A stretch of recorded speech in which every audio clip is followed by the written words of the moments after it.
Este fanfic y animes mencionados no me pertenecen. Derechos del fanfic A3 link del fanfiction del creador en la descripción. Capítulo 25. La mansión había permanecido en silencio desde que Colbert y Marion se marcharon, dejando a Irukuku en el garaje. De vez en cuando, oía tenues ecos de voces tras las paredes y el crujido de la madera y la piedra, pero por lo demás, todo estaba en silencio. Sin embargo, a pesar de que la pareja la había dejado atrás en su prisa por salir y reunirse con los demás, nunca se sintió sola. Sentía como si algo la acompañara todo el tiempo, y eso la inquietaba. Un escalofrío profundo parecía penetrar hasta lo más profundo de su ser, y por mucho que lo intentara, se negaba a desaparecer. Irukuku intentó recordar a qué le recordaba esa sensación. La joven dragona se devanó los sesos intentando descifrarlo. Finalmente, llegó a la conclusión de que le recordaba a cuando era una cría. Apenas había salido del nido cuando, al descubierto, una gran ave rapaz la avistó y empezó a sobrevolarla. Por suerte, sus padres la habían alcanzado antes de que algo malo pudiera pasar, pero la sensación de esos ojos depredadores clavados en ella quedó grabada en su memoria. Cualquiera que fuera la sensación que sentía en esa mansión era inquietantemente similar. Al principio, pensó que solo eran los zombies. Oyó el estallido de una ventana, seguido de disparos. Con la tormenta afuera aumentando en intensidad a medida que alcanzaba su clímax, era muy posible que hubiera más abominaciones arrastrándose dentro. Pero esto se sentía diferente al hambre insensata de los no muertos. Esto se sentía inteligente, impulsado por el odio más que por el hambre. La inquietó más que cualquier otra cosa, sobre todo al mirar el vehículo cuya puerta parecía haberse cerrado sola.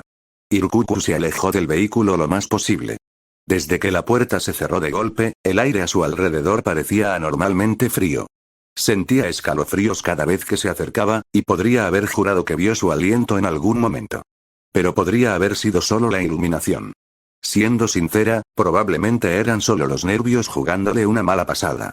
Con todo lo que había pasado, se sorprendería si no estuviera destrozada. Ensimismándose aún más, Irukuku decidió esperar a que los demás regresaran para poder irse de aquel miserable lugar. Aunque la única amenaza real fueran los zombies que entraban, esta mansión le daba escalofríos y quería salir cuanto antes. Intentó dormir con la vana esperanza de que, al despertar, fuera hora de irse, pero el sueño la eludió. En cambio, solo consiguió un cansancio interminable que nunca la dejó descansar, dejándola en un estado de limbo. Fue en ese estado que, para su sorpresa, sintió una nueva sensación. Era similar a la que había sentido antes, pero no era depredadora. Se sentía más suave, de alguna manera, aunque seguía sintiendo un escalofrío por la espalda. Levantando la cabeza y evitando por poco el techo, miró a su alrededor una vez más para intentar encontrarlo, pero no vio nada nuevo. Encogiéndose de hombros, cerró los ojos y comenzó a encorvar el cuello hacia atrás, solo para que la sensación regresara, esta vez con más fuerza. «¡Hola!», gritó nerviosamente. No obtuvo respuesta, pero la extraña sensación que sentía se hizo más intensa. ¿Era una respuesta? Era difícil saberlo. Volvió a gritar y obtuvo el mismo resultado. Entrecerrando los ojos, Irukuku se debatió sobre qué hacer. Su hermana mayor probablemente le diría que se quedara quieta y no hiciera nada. Probablemente esa era la decisión inteligente, pero aunque esta sensación no parecía peligrosa, no podía asegurarlo. Sobre todo al recordar la anterior. ¿Y si era una amenaza? Podría poner en peligro a su hermana mayor y a las demás. Quizás era la única en posición de protegerlas, o al menos averiguar qué era. Como un caballero en uno de los cuentos de su hermana. Irukuku, la caballero, decidió que le gustaba cómo sonaba eso. Como mínimo, la mantenía ocupada y alejada del espeluznante coche que dominaba el garaje. Solo tenía que averiguar cómo llegar allí. Por suerte, la sensación que buscaba no parecía estar muy lejos. De hecho, parecía estar en la otra habitación. Extendió la mano hacia la puerta del pasillo e intentó abrirla con la boca, pero solo logró arrancar el pomo. Irritada y avergonzada, intentó usar los dientes para abrir la puerta, pero por mucho que lo intentó, no pudo meter los dientes lo suficiente como para hacer palanca. Frustrada, abandonó la puerta para intentar algo diferente. Miró a su alrededor, pero no había ventanas por las que pudiera asomarse. Tras unos minutos buscando, finalmente notó un pequeño hueco entre la puerta metálica del garaje que daba al exterior y el suelo de hormigón. ¿Cómo no lo habían visto? Sin duda, eso explicaba el frío del aire. Dándose la vuelta, metió las garras debajo de la puerta y empezó a levantarla. Esta chirrió con un fuerte chirrido, y el metal se dobló bajo su inmensa fuerza. Sin embargo, antes de que pudiera alejarse demasiado, se detuvo para mirar hacia abajo y ver si había algún peligro acechando en el exterior. Por suerte, aunque había zombis fuera, la valla metálica que rodeaba toda la finca los bloqueaba. Algunos se sintieron atraídos por el ruido que hacía, pero aún no corrían peligro real. Irkuku abrió la puerta del garaje lo justo para que pudiera meterse debajo, y luego la bajó a su sitio. Ni a su hermana mayor ni a nadie le gustaría que dejara una gran puerta abierta que diera al interior de la mansión. Con la lluvia golpeando su cuerpo de reptil, siguió el camino hacia lo que supuso era el origen de la extraña presencia. Parecía provenir del dormitorio, para su alivio y preocupación a la vez.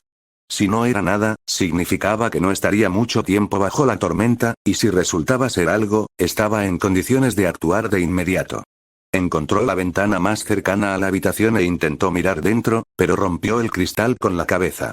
Irukukou, avergonzada, se escabulló un poco, sin querer que eso sucediera y sabiendo que, cuando su hermana regresara, le daría una reprimenda. Mientras se debatía entre volver corriendo al garaje y culpar a un zombi de sus acciones, decidió que, ya que estaba allí, mejor mirar dentro. Así que, con el cuello torcido para dejar pasar la cabeza, se metió en el dormitorio. El agua goteaba de sus escamas y se acumulaba en el suelo de madera, y ella gritó suavemente: «¿Hola? ¿Hay alguien ahí?». Como antes, no obtuvo respuesta. Suspiró, dándose cuenta de que no era más que una pérdida de tiempo, y empezó a alejarse. Pero, justo cuando estaba a punto de irse, se detuvo y giró la cabeza hacia una silla junto a la cama grande. Allí, sosteniendo un peluche, vio lo que parecía ser la silueta sombría de una niña.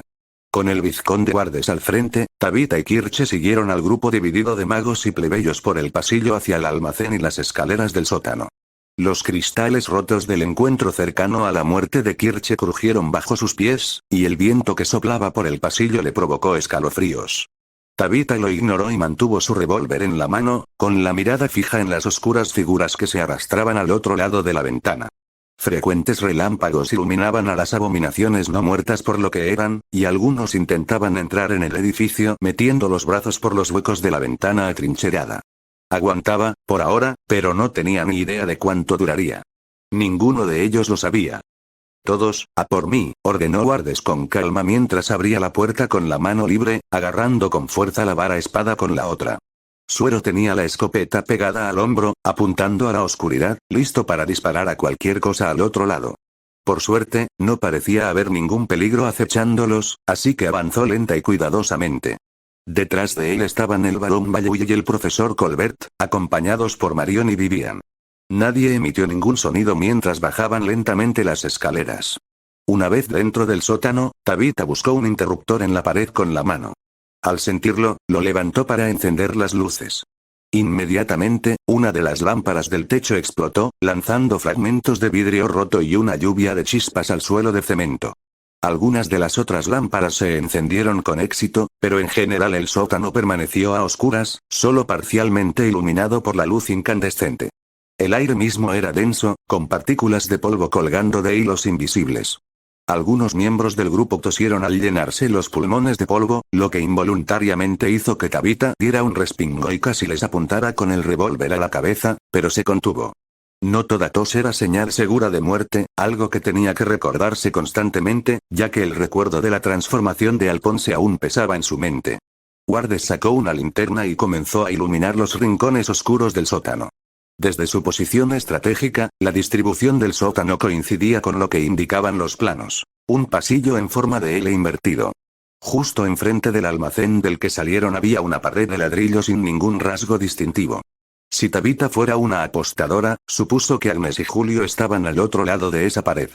Si hubieran estado con todas sus fuerzas o al menos supieran qué había al otro lado, habría sugerido simplemente derribarla, pero lamentablemente no era una opción. Más abajo en el pasillo había una bodega, marcada por una abertura circular que revelaba estantes llenos de botellas de vidrio y barriles de madera. Desde allí podía oler el vino añejo, casi enmascarando el hedor a muerte del que advertía el diario de la sirvienta. Al final del pasillo había otra pared de ladrillo sin ningún detalle distintivo, pero según los planos, más allá de esa pared estaba el lavadero, luego el incinerador y una caldera. El almacén principal estaba a la derecha. Tabitha sabía que el tercer medallón estaba en algún lugar por allí. Ahora solo tenían que encontrarlo y alejarse de esa miserable mansión lo más rápido posible. Profesor, quédese con Kirche y Tabitha, ordenó Wardes mientras comenzaba a dividir al grupo. Suero, llévese a Marion y a Vivian. Varón, conmigo. Tabitha asintió, y luego ella y Kirche siguieron obedientemente a su profesor por el pasillo mientras los demás grupos se separaban según las órdenes. Colbert los condujo inmediatamente a la bodega, permitiendo que los demás continuaran hacia el almacén. Al igual que el resto del sótano, la bodega estaba revestida de ladrillo rojo, con estantes de madera a lo largo de cada una de las paredes. Solo ahora que estaban dentro, Tabitha pudo ver con claridad la colección de Nigel Stansworth. Había cientos de botellas allí, la mayoría sin abrir. No solo vino, sino también whisky, ron y tipos de licor que Tabitha ni siquiera podía reconocer. En la pared junto a la entrada había un armario con botellas de vino y decantadores de cristal, intactos por la decadencia que llenaba el resto de la ciudad. ¡Guau! A este tipo le encantaba beber, reflexionó Kirche con sequedad. Tiene más que mi padre. Esto debe haber costado una fortuna. Quemémoslo cuando terminemos, para cabrearlo de verdad. Pensé que sugerirías beberlo, señaló Tabitha sin descartar la idea ciertamente rencorosa. Emborracharse parece lo peor que se puede hacer en un lugar como este, bromeó Kirche. A su pesar, Tabitha no pudo evitar sonreír levemente. Estoy de acuerdo, coincidió Colbert, pero aunque nada me gustaría más que hacer lo que sugiere, señora. Zerbst, le desaconsejó. De hecho, no recomiendo tocar estas botellas en absoluto. Por lo que sabemos, cualquiera de ellas podría activar una trampa. Sí, lo sé, dijo Kirche encogiéndose de hombros y girando el brazo derecho para estirarlo. Si esta habitación tiene una trampa, ¿qué crees que será? ¿Algo mundano o retorcido? Preferiría no saberlo, para ser sincera, admitió Tabitha, y Kirche asintió. Saberlo probablemente significaba que habían activado la trampa, algo que obviamente querían evitar si podían evitarlo. Juntos, los tres recorrieron la habitación en silencio. Colbert y Tabitha usaban sus bastones para hurgar con cuidado en busca de su presa o posibles detonantes. Algunas botellas parecían más rígidas que otras, y los magos las evitaban por precaución. Dondequiera que hubiera espacio, asomaban la cabeza con cuidado para buscar cualquier rastro del escondite del medallón. Por desgracia, solo encontraron unas cuantas hierbas en macetas alineadas en un estante junto con una caja de munición del calibre 308. Tomaron esos útiles suministros y se prepararon para seguir adelante.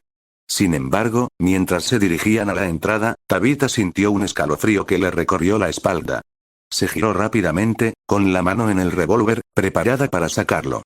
Pero no vio nada. Con los ojos entrecerrados, intentó identificar el origen de la incomodidad, solo para descubrir que Kirche y Colbert estaban igualmente alarmados. Al principio, Tabitha pensó que solo reaccionaban a ella, pero Kirche también se frotaba la nuca. Algo andaba muy mal en aquel lugar, y cuanto antes salieran, mejor. Continuando, recorrieron con cuidado el pasillo y entraron en el almacén principal. Dentro había varias cajas y cajones grandes, algunos apilados. Los soldados ya estaban ocupados desgarrándolos. Suero los destrozaba con su hacha, mientras que Vivian usaba una palanca que había recuperado de algún sitio. Montones de paja cubrían el suelo, y en una mesa de madera cercana, iluminada por una lámpara de escritorio, vio cómo Marion organizaba los suministros recuperados. Wardes y el varón están en la lavandería, anunció Suero, respondiendo a la pregunta no formulada. Tabitha asintió en agradecimiento y luego agarró una palanca de repuesto para empezar a abrir otras cajas, mientras Kirche y el profesor Colbert ayudaban a Marion a organizar lo que ya habían encontrado.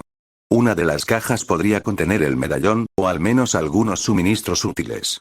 En cualquier caso, valió la pena el esfuerzo. La mayoría estaban llenas de trastos inútiles.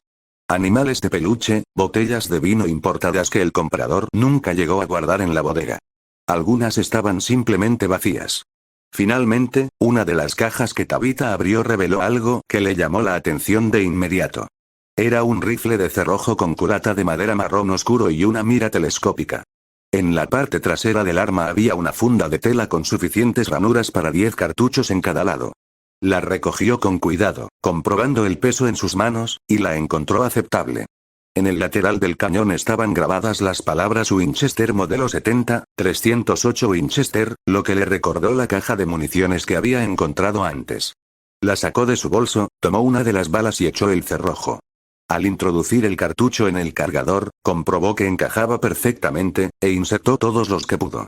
Por desgracia, solo cabían 3, y con un cuarto cartucho que el cerrojo introdujo en el cañón, su nueva arma tenía capacidad para 4 cartuchos, con solo 16 más de reserva que ya había guardado en la funda de tela. No había mucho con qué trabajar, lo que significaba que tendría que aprovechar cada disparo. Buen hallazgo, elogió Vivian, y Tabitha asintió. Gracias, respondió secamente, colocándose la correa del rifle de caza al hombro antes de continuar. Por desgracia, aunque consiguieron más munición para pistola, incluyendo algunas para su revólver y la pistola de Kirche, además de comida y suministros médicos, no encontraron su verdadero tesoro. Tabitha suspiró, sabiendo que esto significaba que les llevaría aún más tiempo salir de aquel horrible lugar.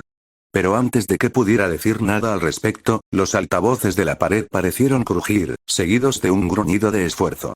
A todos los invitados, tengo un anuncio, anunció Stansuort, provocando que la presión arterial de Tabitha subiera de inmediato. Queda estrictamente prohibida la afirmación de que se puedan usar sus habilidades para sortear los acertijos que preparé cuidadosamente para el juego de esta noche. ¡Ay, por Dios! Maldijo Suero, y Tabitha no pudo evitar poner los ojos en blanco. A ver si lo adivino. Karin y su equipo ya consiguieron su medallón, ¿y ahora te pones furioso? ¿Acierto? Nigel Stansuort pareció gruñir de frustración antes de aclararse la garganta y responder. El equipo de esa mujer, de hecho, hizo trampa para conseguir la victoria. Pero, como la señora Cazenave puede atestiguar personalmente, tales acciones tienen consecuencias. Me temo que no estará con nosotros el resto de su vida. Tabitha tardó un momento en procesar las palabras insensibles y desdeñosas del loco, pero al oírlas, sus ojos se abrieron de par en par, conmocionados y horrorizados. Kirche jadeó y se tapó la boca mientras Colbert apretaba su bastón. Suero, Vivian y Marion simplemente gruñeron de rabia abyecta, y la reacción combinada pareció divertir a su supuesto captor. Ah, sí, ahora entiendes las reglas, declaró Stansuort, actuando como si fuera un dios. Mis reglas. Reglas que debes obedecer, si no quieres sufrir las consecuencias. Cuando te ponga las manos encima, empezó a decir Suero, pero Stansuort lo interrumpió. ¿Qué? ¿Me matarás? El loco se rió y añadió. Si me dieran un centavo por cada vez que alguien me dice eso, bueno, sería mucho más rico. La risa inquietante de Stansuort ante su propio chiste malo llenó el sótano. Cuando, afortunadamente, se apagó al apagarse los altavoces, magos y plebeyos se miraron entre sí. Ninguno dijo una palabra, pero todos se preguntaban lo mismo. ¿Qué hacen ahora? Otro miembro de su grupo había muerto, esta vez un noble, asesinado por un loco que montó en cólera porque las cosas no le salían bien. ¿Dijiste que Wardes y el barón Bayouy estaban en la lavandería? Preguntó Tabitha en voz baja, y Suero asintió mientras la señalaba. Tabitha asintió y dijo, voy a buscarlos. Con paso aún más apresurado, Tabitha cruzó el suelo de cemento hacia el lavadero. Al abrirlo, descubrió que estaba vacío, pero la puerta que daba a la sala de calderas estaba entreabierta. Suponiendo que la pareja debía estar allí, se acercó, pero se detuvo involuntariamente al oír su conversación en voz baja. Escuché lo que dijo ese loco. Cazenave está muerto. Declaró Bayouy, y Wardes gruñó. Lo sé. Esto es malo, muy malo, respondió Wardes con voz susurrante y preocupada. Él y el varón parecían caminar de un lado a otro, y sus pasos resonaban en la caldera metálica del centro de la habitación. Tú y yo sabemos que esto va a dar mala imagen de Karin, añadió Bayouy. 2 nobles muertos. Y 2 plebeyos, recordó Wardes mientras Tabitha se asomaba por el hueco y veía al varón agitar la mano con desdén. Sí, y sus muertes fueron trágicas. Pero no nos engañemos. En el gran esquema de las cosas, no son importantes. Tabitha frunció el ceño ante su despreocupada despedida, e incluso Wardes pareció ofenderse por su elección de palabras cuando dijo, varón, incluso si no fueran nobles, necesitamos que todos sigan con vida. Si no es por el bien de Louise, entonces por el nuestro. Desafortunadamente, eso es lo que quería hablar contigo, comenzó el varón, y los ojos de Tabitha se abrieron de par en par al darse cuenta de a qué se refería tímidamente el varón Bayouy. Wardes inmediatamente captó lo que estaba empezando a sugerir y comentó fríamente. No quiero oírlo. Pero todo lo que soy, ni una palabra más, varón, o empezaré a creer que está sugiriendo un motín. Claro que no. Replicó Bayouy, ofendido por la afirmación. Jamás sugeriría tal cosa. La duquesa Valiere es mi señor, y siempre he sido leal a su familia. Igual que tú. Pero no puedes negar que los sentimientos de la duquesa le han nublado el juicio. Está demasiado cerca de esto. Está intentando rescatar a su hija. Claro que tiene el juicio nublado. Cualquiera en su posición lo estaría, señaló Wardes. Y antes de que intentes sugerirme que tome el mando, debo recordarte que Louise es mi prometida. En una situación tan desesperada como esta, ¿cómo puedes creer que yo sería diferente? Desde luego, no confío en mí mismo. No te sugería que tomaras el mando, insistió el varón. Intentarlo sería un motín y provocaría anarquía. No lo veo a ciegas. Solo quería pedirte que hablaras con ella en privado. Confía plenamente en ti, Wardes. Mucho más que en cualquiera de nosotros. Te escuchará. Por favor, solo, hazla entrar en razón y que tome decisiones más inteligentes antes de que todos muramos. Wardes guardó silencio, luego suspiró a regañadientes y respondió. Veré qué puedo hacer. Gracias. Es todo lo que pido, dijo el varón, y él y Wardes se dirigieron hacia la puerta. Tras lanzar un hechizo silenciador a su alrededor, Tabitha se alejó rápidamente de la puerta de la sala de calderas y regresó con los demás. ¿Tabitha? ¿Tabitha, qué pasa? Preguntó Kirche de inmediato, interpretando al instante su expresión estoica. Los demás, incluido Colbert, dirigieron su atención al barón Balloy cuando éste volvió a entrar en la habitación. Un minuto después, Wardes lo siguió, guardando la radio en el bolsillo. Por lo demás, nadie les prestaba atención. Te lo cuento luego, susurró Tabitha. Kirche captó el mensaje al instante y guardó silencio. Bueno, todos oímos lo que dijo ese maníaco, anunció Wardes mientras todos se volvían hacia él. Ya contacté por radio con la duquesa Valiere. Lamentablemente, confirmó su afirmación. El caballero Cazenave ya no está con nosotros. Solo nos queda seguir adelante. ¿Hemos encontrado el medallón? Todavía no. La única habitación que nos queda por revisar es la del incinerador, dijo Suero mientras señalaba la puerta en cuestión, y Wardes asintió. Lo que significa que probablemente esté ahí, junto con cualquier trampa que se le haya ocurrido a ese cabrón. ¿Alguna idea de qué podría ser? Dijo la duquesa Valiere. ¿Cuál era su trampa? Preguntó Colbert, y Wardes asintió. Al parecer, su medallón estaba en el fondo de la piscina, reveló Wardes. Al retirarlo, la superficie quedaba cubierta, atrapando a la víctima bajo el agua, donde se ahogaría si no se le devolvía el medallón. El equipo de Karin usaba magia de viento para protegerse del agua y no ahogarse, y esta evasión fue lo que llevó a Stansworth a asesinar. ¿Cómo murió? Preguntó Vivian, y Wardes la miró con el ceño fruncido y tristeza. Estaba rescatando a Chevalier Aued del fondo de la piscina, explicó Wardes. Aued se había ofrecido valientemente a buscarla a pesar de saber que no sabía nadar y del riesgo de infección. Cuando la trampa se reveló, Karin y los demás abrieron un agujero en la cubierta para que Cazenave pudiera nadar y atraparla. Al salir, Stansworth cortó un cable e hizo que una luz se estrellara en la piscina, electrocutando a Cazenave. Joder, maldijo Suero, y Tabitha cerró los ojos y respiró profundamente. Si te sirve de consuelo, me dijeron que murió instantáneamente. Pequeño consuelo, replicó mientras Kirche se estremecía involuntariamente ante otra muerte. Tabitha no podía fingir que sentía una especial cercanía con la Tristainiana. Ni siquiera había conversado con ella.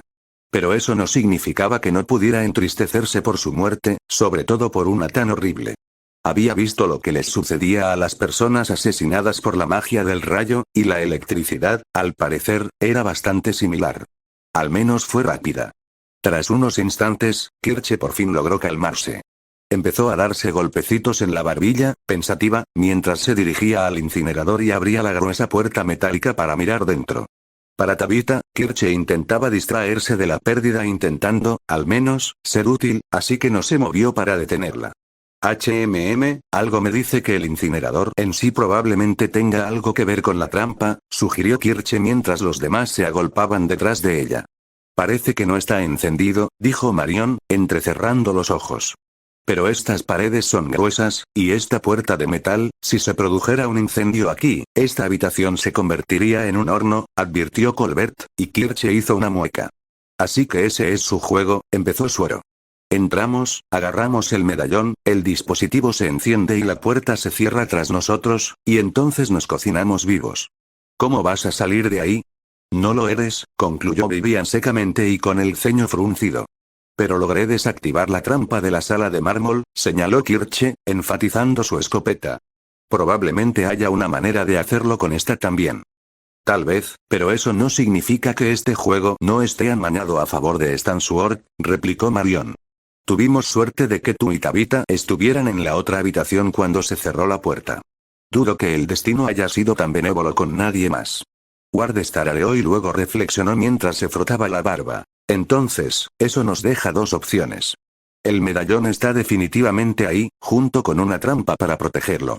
O seguimos las reglas de Stan Sword, y encontramos el interruptor antes de entrar, lo que podría llevar quién sabe cuánto tiempo, o lo ignoramos por completo con nuestra magia y nos arriesgamos a provocar su ira. «Que le den», exclamó Suero inmediatamente. «Ese hombre es un maldito lunático. ¿Por qué debería seguir sus reglas con las que intenta matarme para que no intente matarme él mismo? No tiene sentido». «Estoy de acuerdo», coincidió Marion, y Tabitha asintió. El juego estaba amañado a favor de Nigel Stan Sword, e intentar aprovecharlo solo aumentaba el riesgo. La mejor jugada que podían hacer era cambiar el tablero por completo. Si esta fuera otra circunstancia, estaría totalmente de acuerdo, dijo el barón Balloy cruzando los brazos. Pero lo hemos estado haciendo desde que llegamos y ya nos ha costado la vida a uno de nosotros. Este juego está en nuestra contra, sin duda. Pero, irónicamente, puede que nos esté protegiendo, a falta de un término mejor. Los peligros son desconocidos, pero están a salvo. Al rechazarlo, invitamos a un factor caótico que no podemos explicar en absoluto. Aunque me pese admitirlo, el varón tiene razón, murmuró Vivian, aunque bien podría haber estado gritando. Aún hay demasiadas cosas de este mundo que no entendemos, y Stan Sword puede aprovecharse de eso. Lo ha aprovechado. Todos guardaron silencio mientras sopesaban las opciones, ninguna de las cuales era buena. Ambas conllevaban una inmensa incertidumbre, y en Raccoon City eso significaba un mayor riesgo de muerte o algo peor.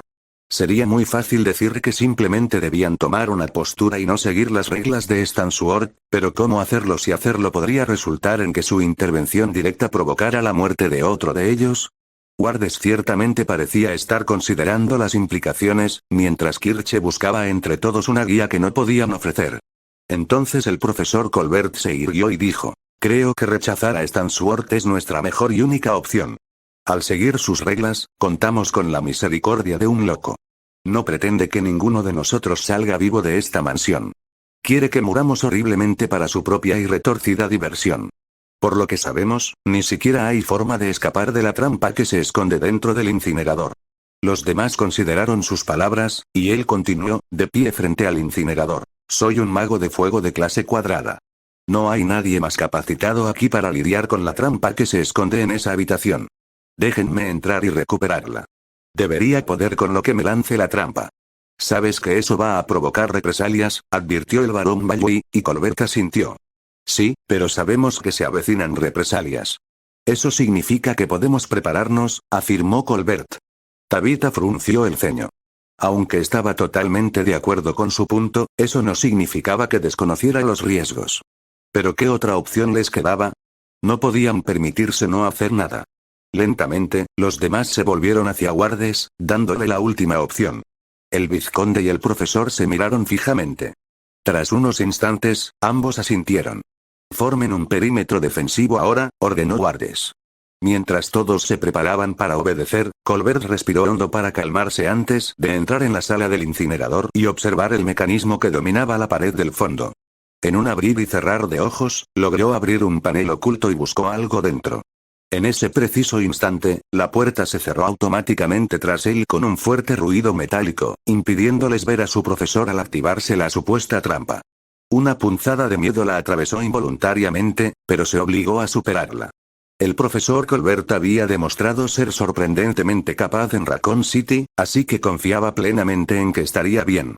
El aire cerca de la puerta empezó a calentarse cuando el incinerador convirtió la habitación en un horno.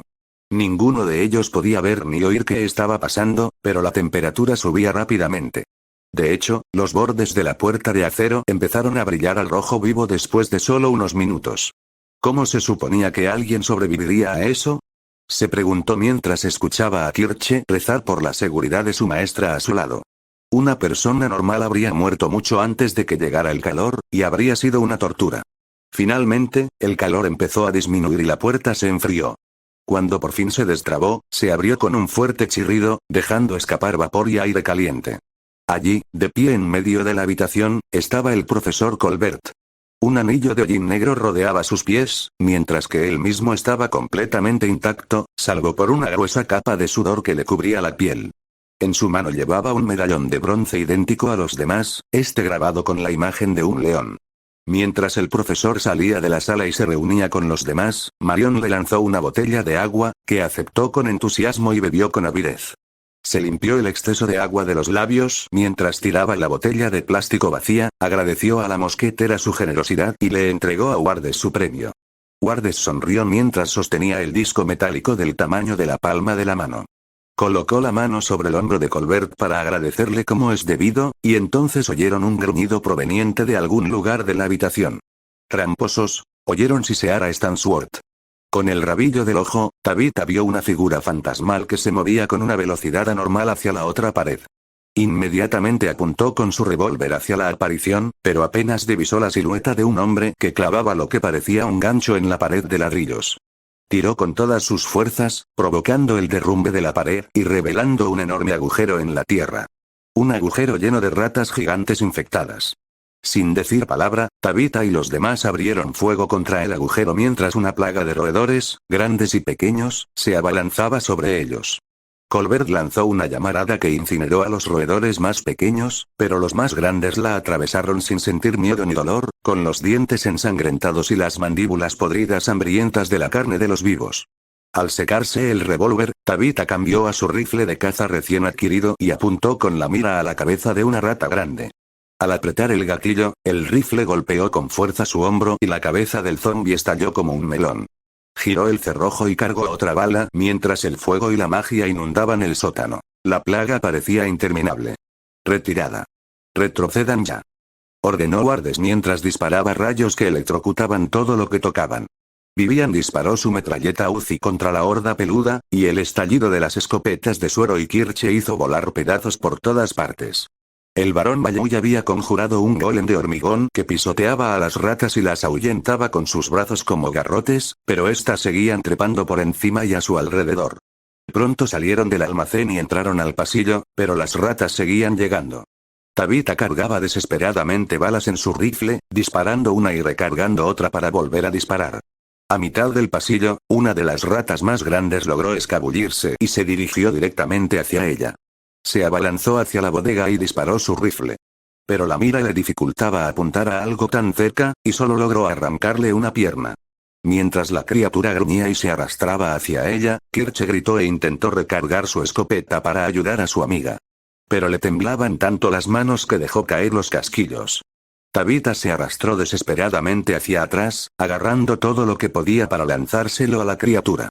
Inevitablemente, empezó a agarrar y lanzar botellas de vino, rompiéndose los cristales contra su cabeza y cortándola hasta el hueso. Chorros de sangre se mezclaron con el vino oscuro, pero a la rata no le importó y saltó hacia ella. Cuando Tabitha agarró otra botella, oyó un fuerte clic al abrirse. Instintivamente, rodó hacia un lado justo cuando la rata saltó hacia donde antes estaba su cuello. Al terminar de rodar, un enorme hacha se balanceó hacia abajo, cortando y decapitando a la rata. Solo entonces el ruido se apagó, y Tabitha solo pudo oír el sonido de su propia respiración agitada y el latido atronador de su corazón. He derrumbado el techo. Deberíamos estar a salvo por ahora, apenas oyó decir al barón Bayouy, pero no estaba prestando atención. En cambio, estaba contemplando otra experiencia cercana a la muerte, 2 por el precio de una. El cuerpo de la rata se retorcía y sufría espasmos involuntarios a pesar de que ya no estaba conectado a su cabeza. Mientras Kirche la ayudaba a levantarse lentamente, solo entonces se dio cuenta de que aún sostenía la botella de vino. Tabitha miró la etiqueta y, sin decir palabra, se acercó al armario, sacó un abridor de vino, descorchó el corcho y bebió directamente de la botella. Bebió el trago rápidamente y luego ofreció la botella a quien quisiera beber. No tardó mucho para que los demás aceptaran su oferta, y después de un trago cada uno, dejaron caer la botella medio vacía al suelo y la dejaron atrás mientras regresaban hacia arriba. Kirche y los demás no dijeron ni una palabra mientras subían las escaleras hacia la planta principal. Al acercarse, oyeron un sonido como de cristales rotos que provenía de prácticamente todas partes. Se les puso la piel de gallina, y sin siquiera ver qué causaba el ruido, tuvo un presentimiento de lo que era. Efectivamente, al entrar en el pasillo principal, los recibió un viento intenso y pesado que azotaba las ventanas y barricadas rotas. Los zombies ya se arrastraban, y sus gemidos se sumaban a la cacofonía. Momentos después, se oyeron disparos en ambos extremos de la casa. Kirche disparó un proyectil de doble cañón al pecho de una mujer zombificada, destrozándolo y dejando expuesta la caja torácica. Mientras la no muerta caía al suelo, disparó otro tiro a la cabeza de otro zombi, reventándola y esparciendo vísceras sobre el panel de yeso pintado que había detrás. Mientras recargaba su arma, Suero comentó: «Bastardo loco, está dejando entrar esas cosas solo para matarnos. ¿No sabe que son igual de peligrosos para él?», preguntó Vivian mientras metía un cargador nuevo en su metralleta. «No creo que le importe», comentó Tabitha secamente, lo que Kirche consideró igualmente válido y sombrío. Claramente, los demás también lo hicieron, pues aceleraron el paso y se dirigieron al estudio. Detrás de ellos estaba el grupo de Karin, con Eugene acunando el cadáver de Cazenave. Incluso con la tenue luz, Kirche pudo ver las heridas en su pierna y las cicatrices que recorrían su piel quemada antes de desaparecer bajo los restos de su ropa. Ya sabía que Cazenave estaba muerto, pero eso no significaba que verlo le hiciera sentir menos. Suspiró antes de entrar en la habitación, con Suero quedándose atrás para sujetar la puerta. Él también miraba a Cazenave con tristeza, pero al mirar a Karin, se vislumbró un destello de frustración y decepción. Era una mirada que los demás compartían en distintos grados, incluso los demás nobles. Era una señal ominosa, una que Kirche intentó ignorar por el momento. En cambio, se dirigió a la chimenea, pasando junto a Colbert, quien le entregó el medallón del león. Mientras lo colocaba en su ranura, Karin se acercó y colocó su medallón de tigre en la última ranura, uniéndose al oso y al león. Cuando los 3 medallones estuvieron completamente colocados, se oyó un fuerte clic al abrirse algo. Momentos después, se desplegaron unos paneles ocultos incrustados en las paredes, revelando una serie de documentos, piedras y artefactos protegidos por ventanas de cristal. Al mismo tiempo, un compartimento igualmente oculto se reveló en medio de la mesa central, revelando una estatua extraña y compleja compuesta por lo que parecían astas blancas pálidas. ¿O eran huesos? Kirche no lo sabía, y francamente, no quería saberlo. «Felicidades», la irritante voz de Nigel Stansuort volvió a sonar por los altavoces. «Oficialmente han llegado más lejos que nadie en mi pequeño juego. O al menos eso es lo que les habría dicho si no fueran todos unos sucios tramposos». «Vete a la mierda, loco lunático», espetó Marion, agarrando su rifle con más fuerza. En lugar de actuar con su característica diversión, quedó claro que la paciencia de Stansuort se había agotado cuando declaró: «Si quieres ver a tus amigos sobrevivir y en una pieza, encuentra la manera de bajar. Estaremos esperando». Lo que no se dijo fue la amenaza que les estaba haciendo Agnes y Julio, pero no por ello se entendió menos. Una vez más, Kirche y los demás se encontraban en una encrucijada. Podían seguir las locas reglas de Stansuort, poniéndose en riesgo de las trampas que les había tendido, o subvertirlas de nuevo y arriesgarse a su ira directa. Instintivamente, se inclinó hacia la segunda opción, pero se contuvo. Una cosa era ponerse en peligro. Estaban en posición de defenderse de una forma u otra. Pero Agnes y Julio estaban atrapados, completamente a merced de Stansuort. Ninguno sabía exactamente en qué condiciones se encontraban, ni si seguían vivos, pero suponiendo que lo estuvieran, el riesgo era alto. Mucho más alto de lo que Kirche se sentía cómoda.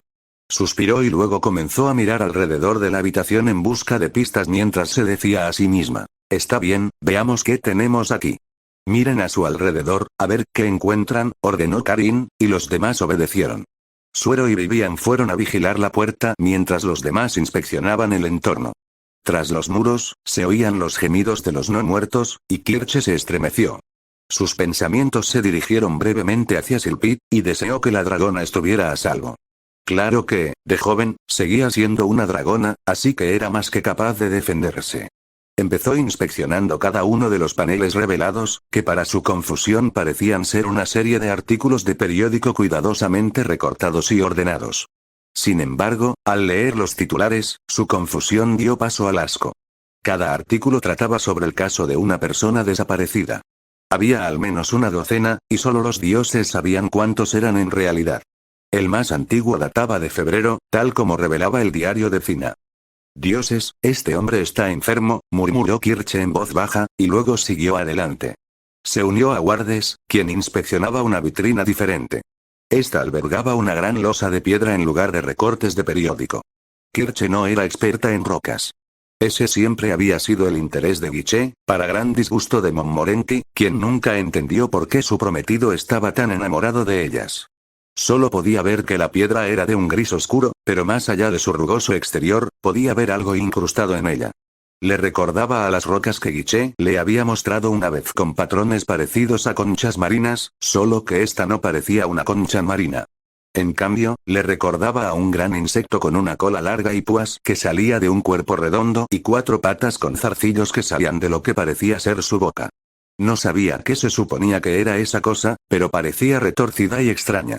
Echó un vistazo rápido debajo de la vitrina y leyó una placa de bronce que decía: restos fosilizados de especie desconocida. Desenterrados cerca de Valdelobos, España. ¿Qué es un fósil? No pudo evitar preguntarse. Según mi madre, los fósiles son restos de plantas y animales antiguos que se convirtieron en piedra con el paso del tiempo, respondió Wardes de inmediato, sorprendiendo a Kirche. Rió entre dientes ante su sorpresa y continuó. Disculpa, no quería asustarte. Es solo que hiciste una pregunta y, bueno, estaba en condiciones de responder. Gracias, vizconde, dijo Kirche mientras miraba al hombre mayor y apuesto. Con el rabillo del ojo, vio que Tabitha los miraba con preocupación, pero Kirche no entendía bien por qué. De todos los del grupo de rescate que buscaban a Louise, Wardes era, sin duda, el más amable. Era un caballero de pies a cabeza. ¿Qué había oído en la sala de calderas que la había asustado tanto? Ella negó con la cabeza y decidió que Tabitha se lo diría cuando tuvieran tiempo, luego dijo. No sabía que tu madre es investigadora. El rostro de Wardes se ensombreció y dijo. Ella era una de las mejores de Tristan. Kirche captó inmediatamente el uso del tiempo pasado y tartamudeó. Lo siento mucho. No, no pasa nada, no lo sabías, la interrumpió Wardes con un gesto de la mano. En todo caso, es un alivio. No tuvo precisamente la mejor reputación durante sus últimos años. Su mente le falló, por desgracia. Wardes meneó la cabeza y luego declaró. Independientemente de cómo hayan sido sus últimos días, mi madre sigue siendo una de las personas más inteligentes que he conocido y he dedicado mi vida a su memoria. Por supuesto, dijo Kirche, sonriendo ante el noble objetivo. Ciertamente comprendía el deseo de honrar a la familia. Quizás no hubiera especificado con exactitud qué había sucedido, pero un noble que se volvía loco sin duda amargaría la opinión de la gente sobre él. Al menos podía recordarla en su mejor momento, y ese era un recuerdo que cualquiera puede y debe atesorar. Dejando al caballero inspeccionando el fósil, Kirche procedió a investigar el resto de los paneles. Suero y Vivian habían salido brevemente de la habitación. Sus disparos apagados le indicaron a Kirche exactamente lo que hacían. Mientras los zombies estuvieran a salvo afuera y los miembros de su grupo estuvieran a salvo, intentó ignorarlo. Al mismo tiempo, veía que los demás estaban perdiendo la paciencia. Pronto, probablemente intentarían abrirse paso por la fuerza, y Kirche no quería pensar en los riesgos que eso podría suponer. Fue entonces cuando, detrás del recorte de periódico más antiguo, Kirche sintió lo que parecía un botón. Lo presionó, y un foco iluminó la pequeña estatua sobre la mesa. Proyectó una sombra retorcida sobre la pared cercana. Al darse cuenta de que, una vez más, había encontrado una pista, Kirche sintió que la emoción crecía mientras se acercaba. Fuera cual fuese el enigma, la estatua tenía algo que ver. Jugueteó con las astas o huesos secos y descubrió que las monturas a las que estaban sujetas eran móviles. Se podía mover y reorientar la estatua de gusto. Kirche miró la sombra proyectada en la pared y una idea empezó a formarse en su cabeza. Empezó a mover las piezas una a una y, como sospechaba, la sombra empezó a tomar una forma diferente. Kirche chasqueó los dedos y gritó. Ayúdenme a encontrar la figura que necesito hacer. Está en algún lugar de esta habitación. Con mayor prisa, los demás comenzaron a registrar la habitación en busca de la pista que necesitaban. Podía ser cualquier cosa. Una imagen, una maqueta, un texto en una página. Fuera lo que fuese, necesitaban que la sombra se viera exactamente igual, o al menos una aproximación. Para entonces, Suero y Vivian se habían reunido con ellos, la casa estaba libre de no muertos por ahora, y una vez informados, se unieron a los demás. Eugene había sugerido una cabeza de ciervo, pero ese patrón no funcionó. El barón Bayuy había sacado una figura de juguete de un cazador, pero eso tampoco funcionó. Perdió la cuenta de cuántas opciones y variaciones probaron. Autos, animales, personas, incluso una mano. Ninguna funcionó. Finalmente, Wardes sugirió el fósil que estaba inspeccionando, y después de que Kirche manipulara los brazos de la estatua para formar la forma retorcida correcta, oyeron un fuerte clic. Un momento después, el panel de madera sobre el que se proyectaba la sombra se deslizó hacia un lado, revelando una escalera oscura. Allí, una lámpara de techo con un cordón colgaba del techo, y conteniendo la respiración, Kirche observó a Karin avanzar, con el revólver ya desenfundado. La duquesa tiró de la cuerda, encendiendo la luz e iluminando la escalera que bajaba al sótano. La sección del sótano a la que no habían podido llegar antes. Los miró y, sin decir palabra, les ordenó que la siguieran. Cada miembro del grupo sacó sus armas y se aseguró de que estuvieran cargadas, ansiosos por usarlas contra el loco que los había atrapado allí durante lo que parecieron horas. Al bajar las escaleras, la madera bajo sus pies crujió y gimió. El polvo llenó el aire, haciendo toser a algunos. A juzgar por la capa de polvo que cubría las paredes y la barandilla, parecía que esta escalera no se había usado en mucho tiempo. Al llegar al pie de las escaleras, una puerta los detuvo brevemente. Karin agarró el pomo con fuerza y la abrió lentamente mientras apuntaba el cañón de su revólver por la rendija. Al abrirse, pudieron ver más de lo que yacía al otro lado. No vieron nada, pero oyeron el sonido de huesos al ser roídos. Al irrumpir por la puerta, Karin y los demás se encontraron en una habitación larga y estrecha. En el centro había una mesa metálica manchada de sangre con un extraño dispositivo cuadrado montado cerca, que apuntaba con una lente. Junto a la losa había una bandeja metálica llena de bisturíes, cuchillos y otros instrumentos macabros. Kirche, sin embargo, no se concentró en eso. En cambio, centró toda su atención en una mujer zombi que llevaba un vestido blanco pálido y que mordía la pierna de un hombre muerto hacía tiempo. La zombi los miró y dejó caer la pierna desnuda, con los labios teñidos de un rojo oscuro. Gruñó y se levantó, ansiosa por consumir carne fresca, pero fue inmediatamente alcanzada por una lluvia de disparos. Al caer hacia atrás, su cuerpo destrozado se retorció y sufrió espasmos, y un último disparo del revólver de Karin la sacó de su agonía. «Encuéntrenlos ahora», ordenó Karin mientras el grupo comenzaba a dispersarse. Por un momento, se preguntó dónde estaban exactamente Agnes y Julio, solo para oír una explosión débil y apagada proveniente de otra habitación en el sótano. De inmediato, Fabre y algunos otros se dirigieron hacia la explosión. Kirche la siguió y observó cómo la maga de fuego usaba su varita espada para cortar una gruesa puerta de hierro. Saltaron chispas por todas partes, pero finalmente la puerta se derrumbó, permitiéndoles entrar. Efectivamente, Agnes y Julio estaban a salvo dentro, escondidos tras una barricada improvisada hecha con colchones apilados en la pared del fondo. «Mi señora». «Gracias». Julio agradeció de inmediato al caballero, mientras Agnes simplemente pasaba de largo, pistola en mano y con una furia fría en el rostro. Sin decir palabra, Agnes entró en la sala principal, pasando junto a otra que Suero había abierto para revelar una pared de monitores que mostraban diferentes estancias de la mansión. ¿Había sido así como Stan Sword podía seguirles la pista? ¿Dónde está?, preguntó Agnes, apuntando al suelo con la pistola. ¿Dónde está ese hijo de puta? El barón Bayuy tosió para llamar su atención, y los demás en la habitación se giraron para verlo arrodillado sobre el cadáver. Le había dado la vuelta, dejando al descubierto el rostro. Un rostro en lenta descomposición, pero familiar, que hizo que Kirche abriera los ojos de par en par.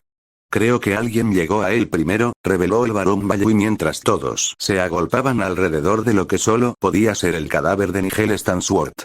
Nadie dijo una palabra, en cambio, miraban fijamente el cuerpo. Una tormenta de emociones llenó el corazón de Kirche, una mezcla de satisfacción, furia y confusión. Después del infierno que ese hombre les hizo pasar a ellos y a otros, el hecho de que estuviera muerto era justicia a sus ojos. Justicia para todas las víctimas que se había cobrado. Pero el hecho de que no fueran ellos quienes lo enviaran al infierno la quemaba. Más que eso, se preguntaba cuánto tiempo llevaba su cuerpo allí. Su cuerpo estaba manchado de sangre, su rostro deformado por el dolor, y su piel hacía tiempo que se había vuelto de un gris mortal. Agnes disparó entonces al cuerpo en la frente, lo que provocó que Kirche diera un salto involuntario. Al no sangrar, Agnes declaró: «Ese cuerpo lleva muerto horas. Posiblemente días». «¿Días?». Preguntó Wardes mientras Kirche, impulsada por la curiosidad, se dirigía a una puerta al fondo de la habitación. ¿Y entonces cómo demonios nos hablaba?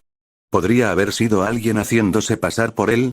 Sugirió Julio, y luego preguntó. Duquesa Valiere, oímos que Cazenave se cayó. Fue eso. Es la verdad, reveló Karin y Julio suspiró. Prepararé sus ritos mientras nos vamos, dijo Julio. Pero antes de que pudiera continuar, Kirche abrió la puerta metálica y fue recibida por una ráfaga de aire frío y la imagen de cadáveres colgados, sin extremidades, en ganchos fijados al techo.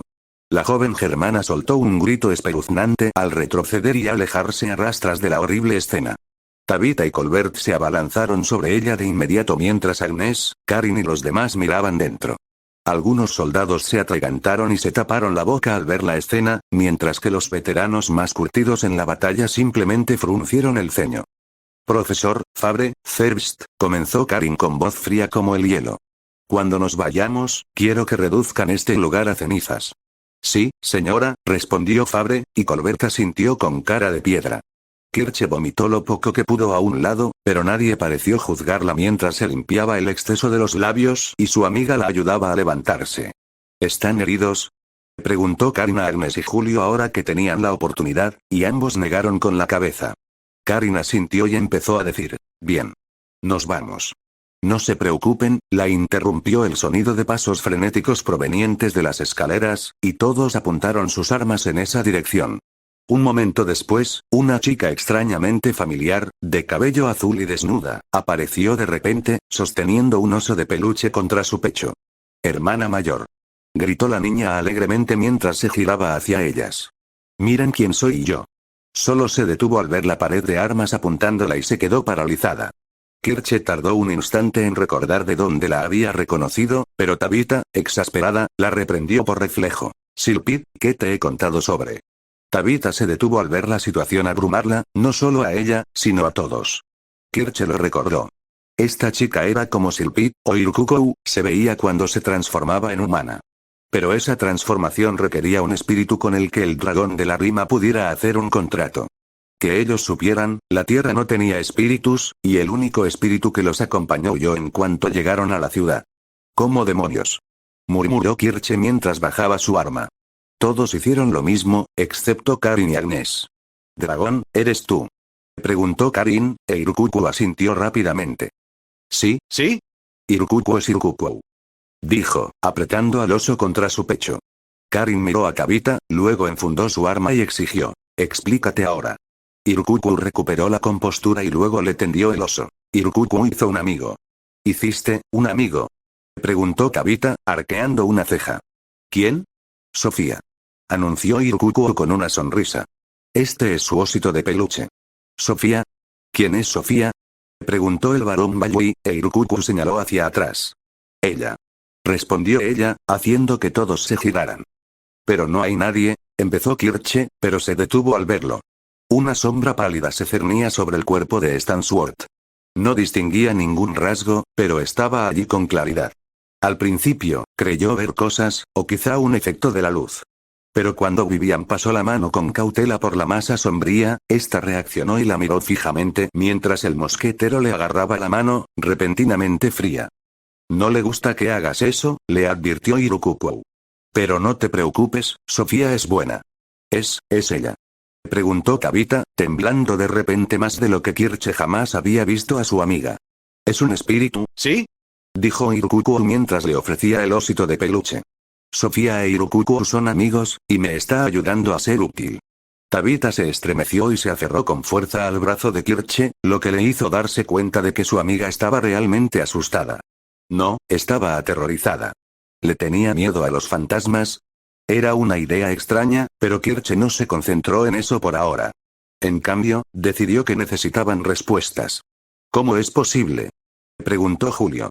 ¿Creía que la Tierra no tenía espíritus? Sofía tampoco lo sabe, respondió Irkukou con sinceridad, pero Sofía está aquí. Bueno, ¿por qué tienes ese oso?, preguntó Wardes también. Es un osito de peluche, y es de Sofía, dijo Irkukou con aire infantil. Sofía le dijo a Irkukou que no podía dejar a su osito de peluche. ¿No puedes o no quieres? No lo haré. Sofía insistió mucho. Nada de esto tenía sentido para Kirche, y claramente tampoco para los demás. Pero esa confusión solo duró un instante, pues el nombre finalmente la trajo de vuelta al diario. El diario que no solo reveló la verdad sobre el dueño de la mansión, sino también, probablemente, sobre sus primeras víctimas. La entonces novia de Nigel y su hija. Una hija llamada Sofía. «Oh, dioses», murmuró Kirche, horrorizada al comprender las implicaciones. Se giró para encarar al espectro fantasmal, con 1.000.000 de preguntas dándole vueltas en la cabeza. Carraspeó y estaba a punto de preguntarle algo, cuando la cabeza de Sofía, sin rasgos distintivos, se giró hacia Kirche. «Él está aquí», gritó la voz de Sofía, tan baja que apenas la oyó. «¿Qué?», preguntó Kirche.